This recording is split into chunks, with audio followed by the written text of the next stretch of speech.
අයිබෝවන් විශ්වාස කරනවා හැම මොහොතින් ඇති කියලා. හිතවතුනි ඔයාලා අහලා තියෙනවද කිසිම ඉහෙන් බහින ලෙඩක් නැතුව අවුරුදු 104ක් ජීවත් වූ පින්වන්ත වෛද්‍යවරයෙක් ගැන. ඔව් එහෙම වෛද්‍යවරයෙක් ඉන්නවා. එතුමා ජීවකයෙක්. ඇයි දන්නවද? එතුමා අවුරුදු 96 වෙනකම මිනිස්සුන්ට බෙහෙත් කරා, ඒ වගේම ශල්‍ය කර්මයන් පවා කරා. ඒ වගේම එතුමා අංක 1 හදවත් වෛද්‍යවරයෙක්. ඉතින් කාලයක් මේ වෛද්‍යවරයාගෙන් හැමෝම අහන්න පටන් ගන්නවා ඔබ අවුරුදු 104ක් ජීවත් වූ රහස කුමක්ද? මේක ලෝකයට හෙළි කරන්නකෝ කියලා. ඉතින් අවසානයේදී ඔහු කියනවා හරි මම ඒ රහස හෙළි කරන්නම්. ඒ රහස තමයි කවමදාවත් මේ ජරා ආහාර වර්ග 5 කන්න තියා හිතන්නවත් එපා. ඒ වගේම ඔයාගේ දරුවන්ට දෙන්නත් එපා කියලයි. ඉතින් ඇත්තටම අද ලංකාවේ බහුතරයක් දෙනා අවුරුදු 30න් 40න් ජීවිතේ හැර යන කාලයක මේ වෛද්‍යවරයා කොහොමද අවුරුදු 100කට වඩා ජීවත් වුනේ? ඒ වගේම මොනවද මේ ඔහු කන්න එපයි කියන ආහාර ಜಾති 5? ඉතින් මේවා කෑවොත් මොනවා වෙයිද? මේ ආහාර නැතිව අපේ හදවත සුරකින්න ආහාර තියෙනවද? එහෙනම් ඒ මොනවද? ඒ වගේම දවසක් හරි වැඩියෙන් ජීවත් වෙන්න. එහෙම නැත්නම් නිරෝගී වෙන්න ආස ඔයාට මෙන්න අපි හාහා පුරා කියලා අතිශය වැදගත් වීඩියෝ එකක් අරගෙන ආවා. එහෙනම් ලයික් එකක් දාලා සබ්ස්ක්‍රයිබ් කරලා එකතු වෙන්න. අපි යමු අද වීඩියෝ එකට. හොඳයි අදත් වෙනද වගේම ආදරෙන් ඉල්ලනවා මේ වටිනා වීඩියෝ සමග එක හුස්මට රැඳිලා ඉන්න කියලා. ඉතින් හිතවතුනි අද කතාවේ කතා නායකයා තමයි අපි අර කලින් කිව්වා වගේම අවුරුදු 104ක් පමණ හරිම නිරෝගී විදිහට ජීවත් වෙලා අපි අතරින් වෙන වෙලා ගිය ආචාර්ය වෛද්‍ය එල්ස්වෙත් වෙයාහැම් කියන වෛද්‍යවරයා. ඉතින් මෙතුමා හදවත් රෝග සම්බන්ධයෙන් ලෝකෙ හිටපු අංක 1 විශේෂඥ වෛද්‍යවරයෙක්. ඉතින් බොහොමයක් මිනිස්සු මේ වෛද්‍යතුමාගෙන් ඇහුවා කොහොමද මෙච්චර කාලයක් කිසිම ඉහෙන් බහින් ලෙඩක් නැතුව ජීවත් වුනේ කියලා. මොකද අවුරුදු 104ක් කියලා කියන්නේ සුළුපටු කාලයක් නෙවෙයිනේ. ඉතින් පුදුමයට කරුණ තමයි අවුරුදු 104 මෙතුමා දුවලා පැනලා වැඩ කරා. ඉතින් අවසානයේදී එතුමා මේ රහස ලෝකයාටම කිව්වා. ඉතින් එතුමා කිව්වේ මෙන්න මේ ආහාර වර්ග ටික කන්න එපා කියලා විතරයි. එහෙනම් අපි බලමුද එකින් එක මොනවද මේ ආහාර කියලා. හොඳයි ඒත් එක්කලා අපි අපේ පළවෙනි ආහාර කාණ්ඩයේ පැත්තට මේ තමයි පොල් තෙල් ඇතුළු ගැඹුරු තෙලේ බදින ලද ආහාර කියලා කියන්නේ. ඔව් මේ කියන්න හදන්නේ පොල් තෙල් හොඳ නැහැ කියලා නෙවෙයි. මම පහදලා දෙන්නම් මොකද්ද මේ කතාව කියලා. එල්ස්වෙත් වෛද්‍යතුමාට අනුව සංතෘප්ත මේදය, ඒ කියන්නේ නරක කොලෙස්ටරෝල් මට්ටම ඉහළ දාන බවට පැහැදිලිව පෙන්වා දීලා තියෙනවා. ඒ වගේම ට්‍රාන්ස් මේදය, ඒ කියන්නේ ඇස්ට්‍රා, බටර්, මාගරින් වගේ ක්ෂණික ආහාරවල තියෙන මේදේ ඊටාම අහිතකරයි කියලා එතුමා කියනවා. නමුත් ඉතින් ලංකාවේ තියෙන බොහොමයක් පොල් තෙල් වර්ග නිවැරදිව පිරිපහදු කරපු දේවල් නෙමෙයි. සුදු පොල් තෙල්. එහෙම නැත්නම් වර්ජින් කොකනට් ඔයිල් වලට භාවිතා කරන්න පුළුවන් නම් මේක ඊටාම ගුණදායකයි කියලා තමයි එතුමා පවසන්නේ. ඒ වගේම තමයි ගොඩක් වෙලාවට ලංකාවේ විකුණන්න තියෙන රෝල්ස් වඩේ වගේ දේවල් බදින්නේ සති ගණන් එක දිගට භාවිතා කරපු තෙල් වලින්නේ. ඉතින් මේ වගේ තෙල් වලින් නිපදවපු ආහාර ඔයා කෑවොත් හදවත් රෝග ඔයාව හොයාගෙන එන එක අරුමයක් නෙවෙයි. ඉතින් ඒක නිසා ඊට පස්සේ නිතරම සුදු පොල් තෙල් එහෙම නැත්නම් ගෙදර හෙදින පොල් තෙල් භාවිතා කරන්න.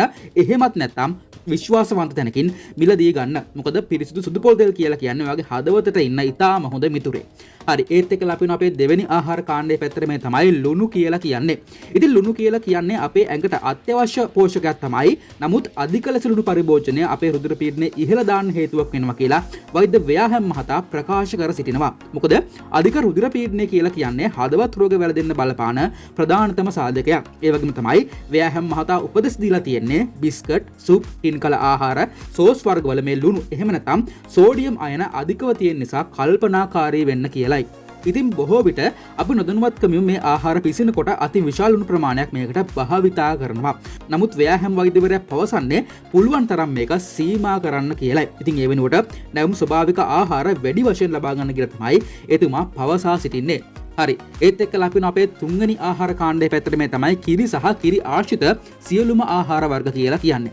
ඉතින් මේ වෛද්‍යවරයා කලාතුරකින් මාළු ආහාරට ගත්තා හැර ඔහු දැඩි වීගන් කෙනෙක් විදිහට තමයි ජීවත් වුනේ. ඉතින් විශේෂයෙන්ම වෙයාහැම් වෛද්‍යවරයා පවසන්නේ ඉතින් ඔයා ශාක ආශ්‍රිත ආහාර ගන්නව නම් හදවතේ ගැටලු වලට තිත තියන්න ඔයාට පුළුවන් කියලායි. ඉතින් විශේෂයෙන්ම චීස්, බටර්, කිරි වගේ ආහාර ඔහුගේ ආහාර ලයිස්තුවේ තිබුණේම නැහැ.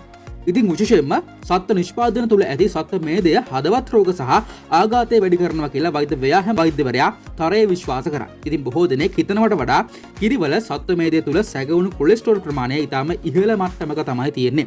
ඉතින් ඒක නිසා ඊට පසුව ඔයාගේ සෞඛ්‍ය ගැන හිතනවා නම් එහෙම නැත්නම් හදවත ගැන හිතනවා නම් කිරි ආහාර අඩු කිරීමට නවතා දැමීම සුදුසු බව තමයි වෛද්‍ය ව්‍යාහැම් මහත්තයා පවසන්නේ. හරි. ඉතින් ඊළඟ ආහාර කාණ්ඩයට යන්න කලින් මෙන්න මේ කරුණ ඔයාට මතක් කරන්න ඕනේ. ඉතින් ඒ තමයි මේ සියලුම කරුණු ආචාර්ය වෛද්‍ය එල්ස්වෙත් ව්‍යාහැම් විසින් පවසපු කරුණුයි. ඉතින් මේ කරුණු ඔයාගේ ජීවිතයට එකතු කරගෙන නිරෝගී වෙනවද එහෙම නැත්නම් බැහැර කරනවද කියන දේ ඔයා සතු වගකීමකි. ඉතින් මේ වගේ අලුත් දැනුම පිරුණු කරුණු වලින් ඔයාව දැනුවත් කිරීම විතරයි අපේ වගකීම වෙන්නේ. හරි, අපි යනවා අපේ ඊළඟ ආහාර කාණ්ඩයේ පැත්තට. මේ තමයි සංතෘප්ත මේදය සහ ට්‍රාන්ස් මේදය අධික ආහාර කියලා කියන්නේ. ඉතින් විශේෂයෙන්ම රතු මස්, බටර්, සැකසූ මස් වර්ග, එහෙම නැත්නම් සොසේජස්, මීට් බෝල්ස් වගේ ආහාරවල සංතෘප්ත මේදය සහ ට්‍රාන්ස් මේදය කියන දෙක අධිකව තමයි තියෙන්නේ. ඉතින් මේක නිසා අපේ රුධිර වාහිනී සිහින් වීම, අවහිර වීම සහ අභ්‍යන්තර අවයවවල දැවිල්ල වගේ තත්ත්වයන් ඔයාට ඇති වෙන්න පුළුවන්. ඉතින් මීට අමතරව මේ ආහාරවල දාන කෘත්‍රිම රසකාරකමකින්ද අපේ හදවතේ විවිධ කොටස් වලට බලපෑම් ඇති වෙන්න පුළුවන් කියලා ආචාර්ය වෛද්‍ය එල්ස්වෙත් ව්‍යාහැම් මහත්තයා පවසනවා. ඉතින් ඒක නිසා මේ වගේ අහිතකර ආහාර වලින් පුළුවන් තරම් ඈත් වෙන්න උත්සාහ කරන්න. හරි, ඒත් එක්කලා අපි අපේ පස්වෙනි ආහාර කාණ්ඩයේ පැත්තට මේ තමයි සීනි අධික ස්නැක් සහ පැණිබීම වර්ග කියලා කියන්නේ. හිතවතුනි, ඩොක්ටර් ව්‍යාහැම් විශ්වාස කරන්නේ මේ දේ අපේ හදවතට කරන හානියට වඩා වැඩි හානියක් මේ සීනි මගින් අපේ හදවතට සිදු කරනවා කියලයි. ඉතින් අධික සීනි පරිභෝජනය ඉන්සියුලින් සංවේදීතාවය පහළ දැමීමට, කොලෙස්ටරෝල් මට්ටම් වැඩි කිරීමට සහ තරබාරු කරන්න බලපානවා.